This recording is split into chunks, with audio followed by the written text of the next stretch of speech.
Assalamualaikum. Selamat sejahtera. Nama saya NABIL MUQRIZ bin YAHYA.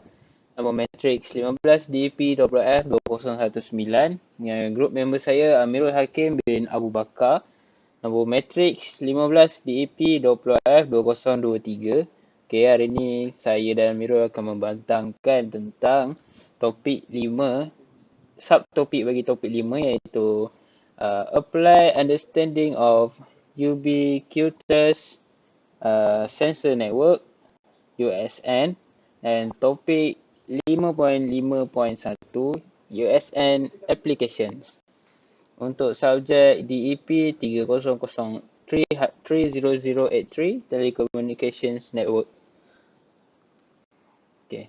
First of all, kita akan pergi kepada what is USN.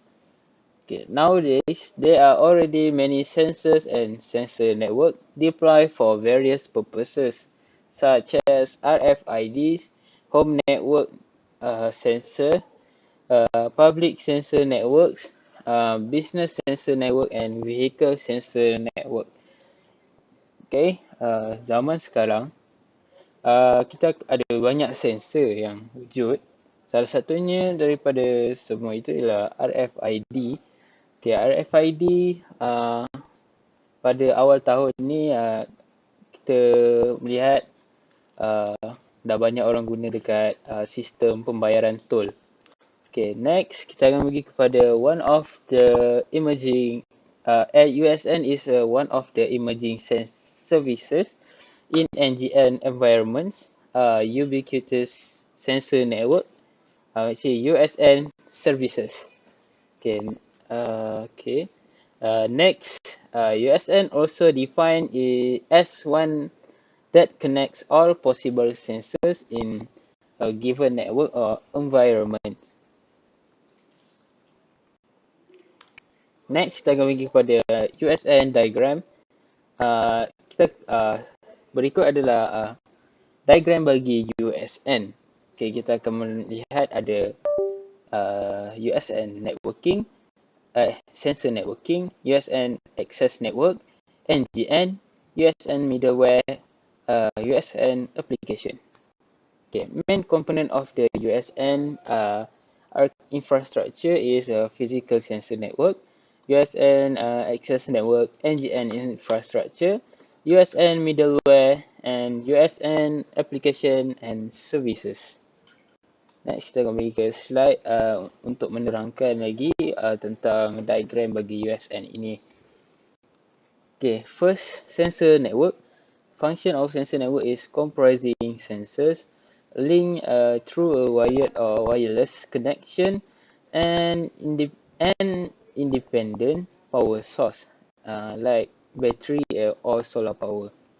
Dalam sensor networking kita akan lihat kita ada RFIDs, home sensor networks, public sensor networks, business sensor networks, and vehicle sensor network.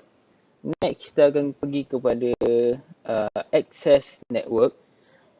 Access network function is intermediary or sync nodes collecting information from a group of sensors and facilitating communication with control centers or with external entities. In access networks, we can see we have a fixed access network, mobile access network, satellite networks, sensor sync nodes. Next kita akan pergi kepada network infrastructure, which is NGN infrastructure. Di sini adalah NGN. USN ini adalah salah satu daripada NGN. Next kita akan pergi kepada middleware. Middleware is a software for the collection and processing of large volumes of data. Dalam middleware kita akan lihat kita ada management, ubiquitous web services, spatial information management, context management, contents management, and last kali USN directory services. Last dalam infrastructure bagi USN ialah applications platform. application platform is a technology platform to allow USN to be used in particular industrial sector or situation. Okay, dalam USN application ni kita akan lihat kita ada logistik, health monitoring, disaster surveillance, military field and last agriculture control. Okay.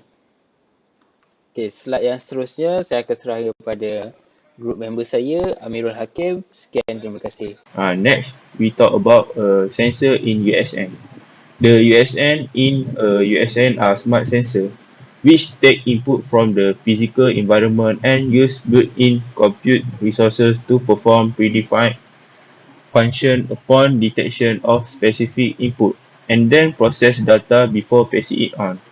The sensor ability is to connect almost any object with another through detecting, storing, processing, and integrating information together. Sensor technology have enormous potential as they could facilitate new application and service in a wide range of fields. Most applications fall into one of three broad categories. For the example, number one, detection of intruder.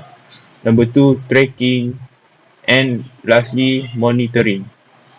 Uh, Next, we talk about application of USN. The USN has potential application in civilian and military field.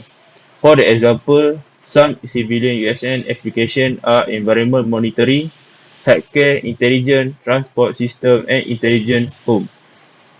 When temperature passes a threshold, and sensor on robot could save life and limbs by detecting landmine in formal conflict zone. Tracking of items in supply chain, for instance, including castor and meat, and of vehicle in intelligent transport system. Monitoring a patient blood pressure of dangerous environment, of the sectoral status of breakage, or of the movement of wild animal. USN are used in security, intrusion, and occupancy detection, access control system, CCTV, outdoor lighting system, military monitoring, and manufacturing monitoring and control system. The technology is one element of the developing Internet of Things (LOT), in which almost any imaginable item can be made at reasonable, and given the ability to transmit data over a network. That's for all for us. Thank you very much.